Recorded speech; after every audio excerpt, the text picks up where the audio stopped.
And Tony, that leads me to my next point that I'm going to cover after you're gone, but I want you to comment on this now. So we have this weird paradox. All these decades, they've said we're crazy. It doesn't exist. There's no Anglo-American / Germanic, elite with this, Israeli banking elite mixed in. None of this exists. It isn't real. You're crazy if you talk about it.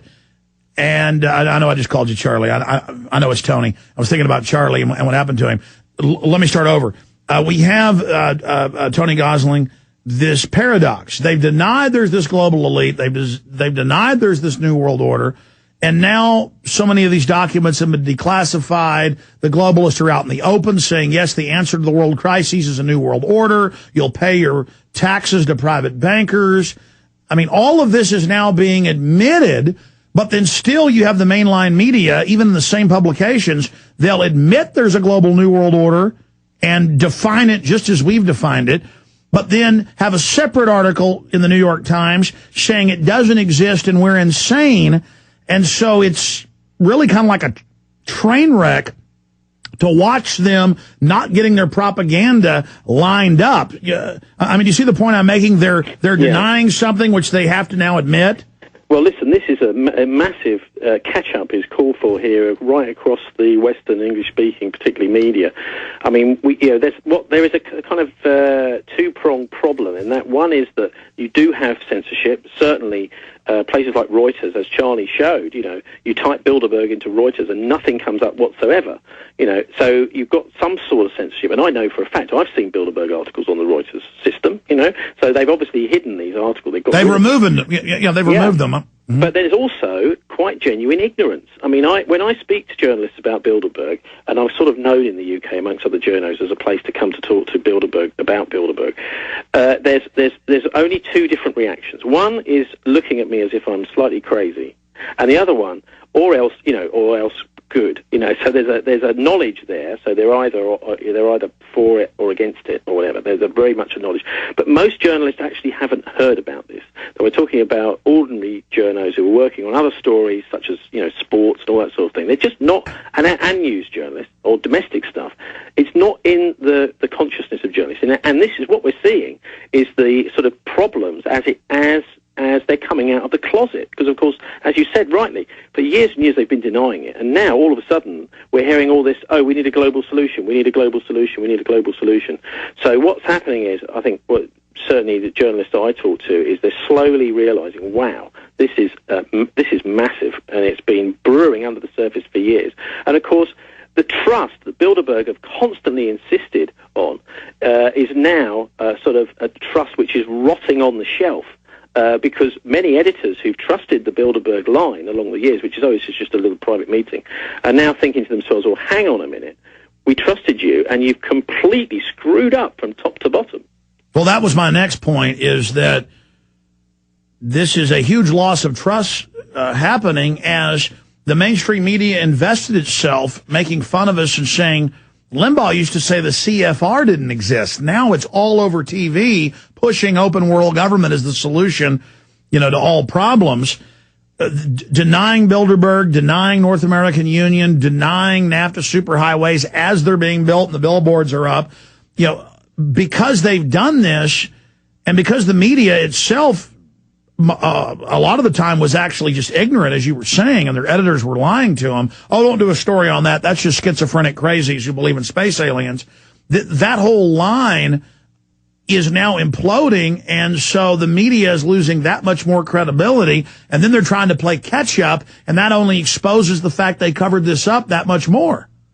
Well, this is the Guardian's line, isn't it? And I think what they've done here is they've been mulling this over for years. A lot of Guardian people, have been looking at this thinking, hang on a minute, this is a sort of fascist conspiracy against Britain, and is this something we should take seriously and deal with? And it seems to me at last they bit the bullet and grasped the nettle, and they've decided, look, we are going to actually fund and send a reporter there to get the gen. I mean, the Guardian is really shining at the moment. I don't know if you've been following all this massive MP's expenses scandal here in Britain, have you?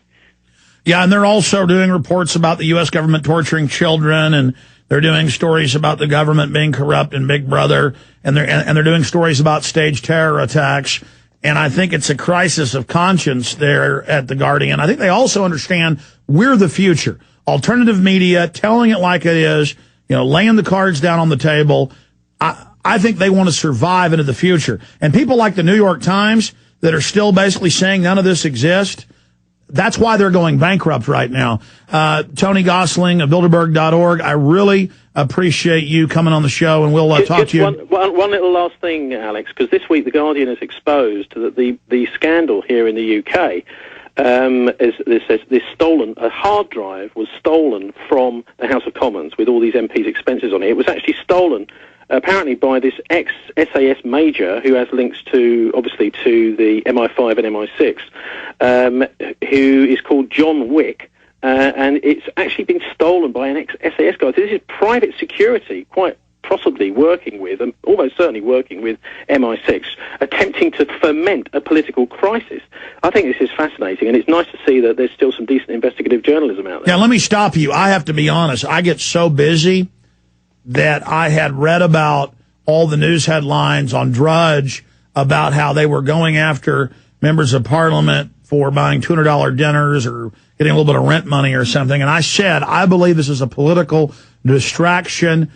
I said this first hour, start of the show. I said, I believe this is a political distraction because they always love to use petty things to get control of Parliament. The MI5, MI6 has admittedly been spying illegally on Parliament. You have the shadow, illegitimate Queen's government trying to control the Parliament to do these unpopular things. You're saying, I didn't know this, you're saying they've caught intelligence people stealing it to use it as dirt on them. So, go ahead. Yeah, so this guy is John Wick. I mean, this is private security companies. Obviously, when people retire from special forces, they set up often these like little private investigator-style agencies. And why is this guy John Wick not on the headlines instead of the MPs? I mean, clearly, what's going on here is that the MPs are being dirtied up in rather a tacky fashion in order to distract attention from the billions and trillions that the bankers have run off with. And, of course, MPs are our representatives. They're the front line against the bankers. And they're the ones who have been being dirtied up here. And I think, the implication here is that the security services, either MI5, MI6, somebody like that, is also working with this guy. But, what are private intelligence agencies doing? Well, they always use Visor Consultancy to run the drills, with the former head PR guy from Scotland Yard. He runs the drills at the exact same time, exact same places as the bus and the trains are bombed on the morning of 7/7 at the exact same time. It's always private intelligence agencies. Quote, you're going to start a private group, and then that's the public payoff they can then make because it's just a private group doing security, and the government's giving you a paycheck, but instead of making £60,000 a year, you're now making £150,000 a year, to carry these operations out. So my instincts were right about that. Tony, I'm glad we talked to you from the UK along that line. But absolutely, anytime I see a report about a politician that's got a crooked toenail, while meanwhile massive crimes are going on, we know what it is. Another parallel example of this is they took almost all the IRS agents off of billionaires 10 years ago and put them not just on middle class, people making $100,000 a year. They put it on blue collar people who literally might just owe a few $1,000s. And so not only did they cut the amount of agents, they put the investigators on the very poorest, which of course would bring back the least amount of money, and cut all the white collar investigators across the government. So I mean, you really see it how they go after some poor auto mechanic who can't even, pay his trailer bill, but some billionaire can openly steal everything. Yeah, I mean, it's been a really good week, actually, for investigative journalism here, and it's lovely to see, because we've been living through a crisis of investigative journalism with all these newspapers, TV stations, radio stations, etc., cutting all of their journalistic budgets. Another story that's come out this week, stop me if you've already been over this, Alex, but it's 5 Muslim community workers here in Britain have accused MI5 of waging a campaign of blackmail and harassment in an attempt to recruit them as informants. So, basically what they're saying is MI5 are going to these Muslim community workers and saying, either work for us or we're going to say you're a terrorist. We're going to put you on the list, we're going to follow you and possibly arrest you too. Yeah, we're going to send you to Guantanamo Bay. I did see that, and Bob Chapman covered it last hour, but we could talk for days about it. It's so important. Okay. All right, But Tony Gosling. Yeah, I'm just making the point, really, that investigative journalism seems to almost have kind of got a bit of a revival. The last couple of weeks, I've seen some fantastic stuff out there, and I think we'll be seeing more in the future. Absolutely. I mean, the corruption's right out in the open. If we all just stand up together, we can overthrow this thing very quickly. Tony, or I could call you Charlie, thanks for joining us. The good old folks at New Silver Solution. And the website is supernaturalsilver.com. Supernaturalsilver.com. This is something that kills bacteria, viruses, you name it, well documented. They've got it down to a super small nano-sized particle. Supernaturalsilver.com. Check them out at Infowars.com. Supernatural Silver.